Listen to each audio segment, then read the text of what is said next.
সুবে সাদেক যখন আজান দিয়ে দিল, আজানের পর থেকে সূর্যাস্ত পর্যন্ত হারাম। তবে আবার হানাফি আজান না, সহি আজান হইতে হবে।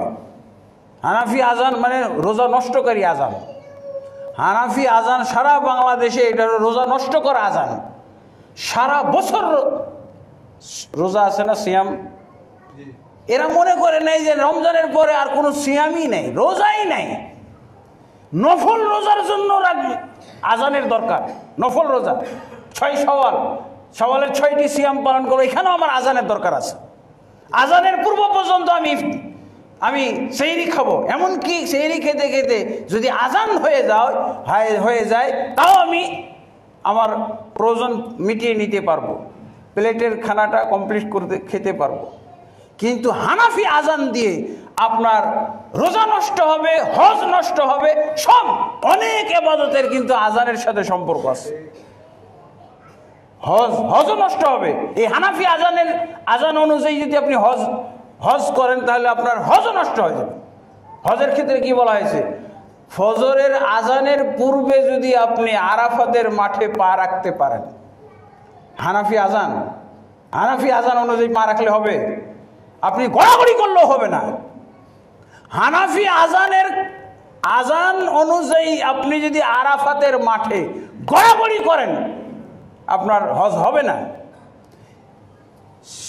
হাদিসের আজান অনুযায়ী, হাদিসের আজান যেটা ফজরের, এই আজানের পূর্বে যদি আপনি আরাফাতের মাঠে একটু 1 সেকেন্ড 2 সেকেন্ডের জন্য যদি পা রাখতে পারেন, ওই বছরের হজ হয়ে গেল। আপনার সিয়াম হাদিস অনুযায়ী যে আজান হয়, এই আজান দিলে আপনি খানা পানি বন্ধ করবেন, তাহলে আপনার সিয়াম হবে। হানাফি আজান অনুযায়ী যদি আপনি হানাফি আজানের অপেক্ষা আজান পড়া পর্যন্ত আপনি খেতে থাকেন পান করে, আপনার রোজা হবে না, সিয়াম হবে না। এটাকে অবশ্যই হানাফি আজান বলতে হবে। এটা ইসলামী আজান না, এটা হাদিসের আজান নয়, এটা হানাফি আজান, এটা মাযহাবী আজান, এটা ইবাদত নষ্টকারী আজান, ফালতু আজান। তুমি আজান দাও, তুমি আগে ইসলাম বুঝো। ফালতু হুজুর আজান নষ্টকারী ফতোয়া এগুলো। কি বলে, হজ নষ্টকারী, সিয়াম নষ্টকারী আজান। তো অবশ্যই আমাকে বিরত থাকা, এই ইবাদতটার নাম হলে বিরত থাকার ইবাদত। খানা পানি, যৌন সম্ভোগ, এগুলো সবই হালাল। স্ত্রীর সাথে যৌন সম্ভোগ হালাল, কিন্তু আমাদের দেখা সিয়াম ইবাদতের নামই হলো বিরত থাকা, হারাম থেকে বিরত থাকা, কিন্তু হালালগুলো থেকে বিরত থেকে। সিয়াম রেখে না খেয়ে না পানি পান করে ক্ষুধার্ত পিপাসার্ত হয়ে সুদ খাচ্ছি বসে বসে, সুদের হিসাব টেনেই যাচ্ছে সারাদিন, সুদের হিসাব। তাই ফালতু মুসলমান, তোমাকে তার চেয়ে তো ভাত খাওয়াই ভালো। স্থায়ী হারাম, সুদ খাওয়াটা স্থায়ী হারাম, প্রতি সেকেন্ডে হারাম, প্রতি মিনিটে হারাম। অথচ রোজা রেখে সুদের হিসাব টেনে যাচ্ছে, রোজা রেখে সিয়াম পালন করে মিথ্যা কথা বলেছে, যেটা স্থায়ী হারাম। সিয়াম রেখে সে গীবত করে চলেছে, সিয়াম রেখে চুগলখুরি করে চলেছে, সিয়াম রেখে সে মানে সারাদিন তার কোম্পানি, তার ফ্যাক্টরি হলো ভেজালের ফ্যাক্টরি, ভেজাল মিশিয়েই চলেছে, খালি ভেজাল মিশানো কাজ। সারাদিন কর্মচারী নিয়ে সব ভেজাল মিশাচ্ছে, মাপে কম দেওয়া। এগুলো কি? এগুলো কবে হালাল ছিল? কবে অনুমোদন দেওয়া হলো? রমজান মাসে। তুমি হালালটা থেকে বিরত থেকে হারামগুলো চর্চা করতেছে, এদের কি সিয়াম? এই জন্য এই রমজান মাসের মূল ইবাদত হলো সিয়াম, বিরত থাকা, আল্লাহর হারামগুলো থেকে বিরত থাকা। কি কি হারাম করেছেন? খালি ভাত খাওয়া হারাম করছেন, খালি জুস খাওয়া হারাম, ফল ফ্রুট খাওয়া হারাম, খালি পানি খাওয়া হারাম, শরবত খাওয়া হারাম, আর তোমার ওইগুলো চলতেই থাকবে। তওবা করতে হবে। এই জন্য আল্লাহ রাসূল সাল্লাল্লাহু আলাইহি ওয়াসাল্লাম এরকম সায়েমদের ব্যাপারে আল্লাহ রাসূল সাল্লাল্লাহু আলাইহি ওয়াসাল্লাম বলছেন, মান লাম ইয়াদা কাওলা যুরি ওয়াল আমালা বিহি ফালাইসা লিল্লাহি হাজাতুন ফি আন ইয়াদা তা'আমাহু ওয়া শারাবা। যে ব্যক্তি মিথ্যা কথা এবং গর্হিত কাজ, আল্লাহর হারাম কাজ, নিষিদ্ধ কাজগুলো থেকে বিরত থাকলো না, তার খানা এবং পানি থেকে বিরত থাকাতে আল্লাহর কোনো প্রয়োজন নাই। তুমি খাও দিনের বেলা, তুমি যদি আল্লাহর স্থায়ী হারামগুলো থেকে বিরত না থাকতে পারো, মিথ্যা কথা বলে, মিথ্যা কসম করে সারাদিন পণ্য বিক্রি করতেছে, বাজে পণ্যগুলোকে মিথ্যা কথা বলে বিক্রি করতেছে, ভেজাল পণ্যকে বিক্রি করতেছে, ক্ষতিকারক খাদ্যদ্রব্যের সাথে ভেজাল মিশানো, এটা তো মুসলমানদের জন্য ক্ষতিকারক। কোনো মুসলমানের ক্ষতি করতে পারে না, নিষিদ্ধ, এটা হারাম। এবং আল্লাহ রাসূল সাল্লাল্লাহু আলাইহি সাল্লাম বলছেন, ইত্তাকু মাহারিম আল্লাহ তাকুনা আবাদান নাস। হারামগুলো ত্যাগ করা হলো সবচেয়ে বড় ইবাদত। সবচেয়ে বড় ইবাদত কি? হারাম ত্যাগ করা। আল্লাহ রাসূল সাল্লাল্লাহু আলাইহি ওয়াসাল্লাম সব জানিয়ে দেন, সহিহ মুসনাদ আহমদের হাদিস, ইত্তাকু মাহারিম আল্লাহ তাকুনা আবাদান নাস। তুমি যদি আল্লাহর হারামকৃত জিনিসগুলো থেকে বিরত থাকতে পারো, তাহলে তুমি সবচেয়ে বড় ইবাদত গুজার। এই জন্য আমাদের কালেমার ব্যাখ্যা আল্লাহ রাসূল সাল্লাল্লাহু আলাইহি ওয়াসাল্লাম কিভাবে করেছেন জানেন? তা'বুদুল্লাহ ওয়া লা তুশরিক বিহি শাইআ। তুমি ইবাদত করবে আল্লাহর, তার সাথে কাউকে শরীক করবে না। এটা হলো কালেমার ব্যাখ্যা। নবী সাল্লাল্লাহু আলাইহি ওয়াসাল্লাম এই ব্যাখ্যা দিয়েছেন। তুমি কালেমার মর্মার্থ আল্লাহ রাসূল সাল্লাল্লাহু আলাইহি ওয়াসাল্লাম করেছেন। কি বলছেন?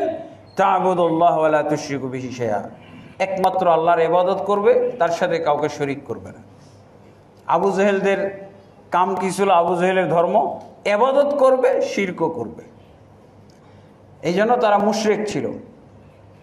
তারা যে কত ধরনের ইবাদত করত, আমরা মাঝে মধ্যেই বলি। তারা শুধু হজ করত না, হজ পরিচালনা করত।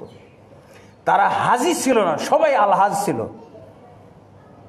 আমাদের দেশের অনেকেই বলে যে যারা একবার হজ করে ওরা নাকি হাজি, আর যারা একাধিকবার হজ করে ওরা নাকি আলহাজ। তা আবু জেহেলের সমাজে, জাহিলি সমাজে কেউ হাজি ছিল না, সব আলহাজের দল। আর হজ পরিচালনা করত তারা। মসজিদুল হারামের কমিটি ছিল তারা। কিসের আদাবর বাইতুল মুআম্মর মসজিদের সভাপতি মুতাওয়াল্লি।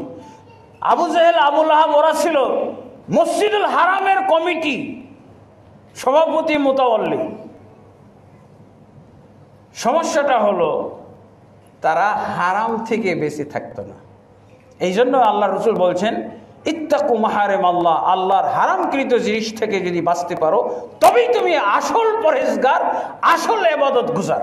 এই জায়গায় ফেল করেছিল আবু জাহেলরা। আল্লাহর ইবাদত তো করে, খালি শিরকটা বাদ দিত। তওয়াফ তো করতোই, খালি মূর্তি পূজাটা বন্ধ করত।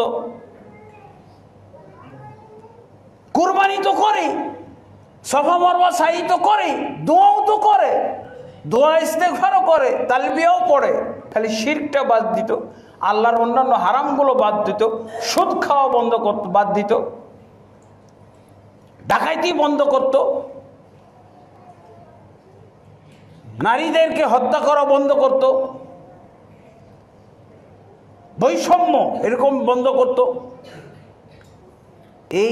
তাহলে মুসলমানদের তো একই রোগ। ওরা কিছু ইবাদত করে দিবে আপনাকে, দরকার হলে তাহাজ্জুদ পড়ে দিবে সারা রাত। যদি আপনি বলেন যে সব গুজার হবে, হয়তো চলে আসবে অনেক সুদখোর, অনেক ঘুষখোর প্রতি বছর উমরা করে, প্রতি বছর হজ করে, কি লাভ?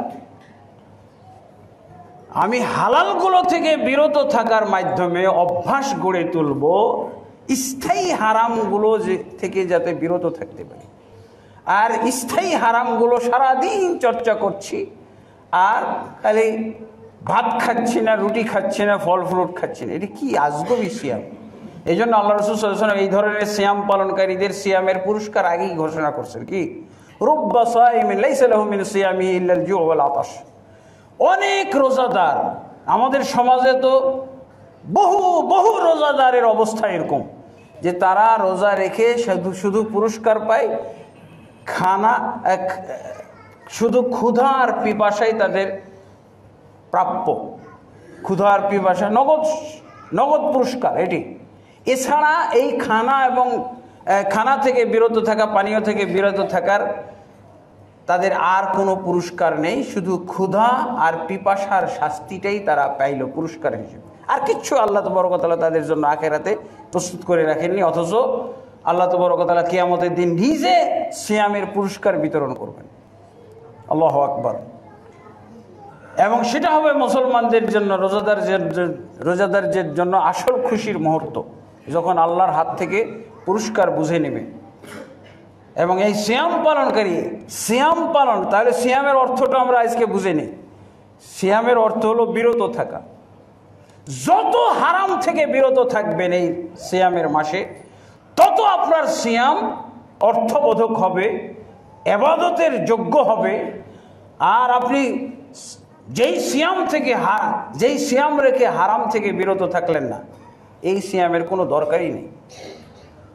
আল্লাহ তাবারক ওয়া তাআলা ফরজ যেটা ইবাদত, সেটা হলো বিরত থাকার ইবাদত।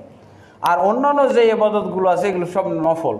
এই যে কিয়ামুল লাইল পালন করি, হ্যাঁ, কিয়ামুল লাইলটার শব্দটাও আমরা আগে জানতে হবে।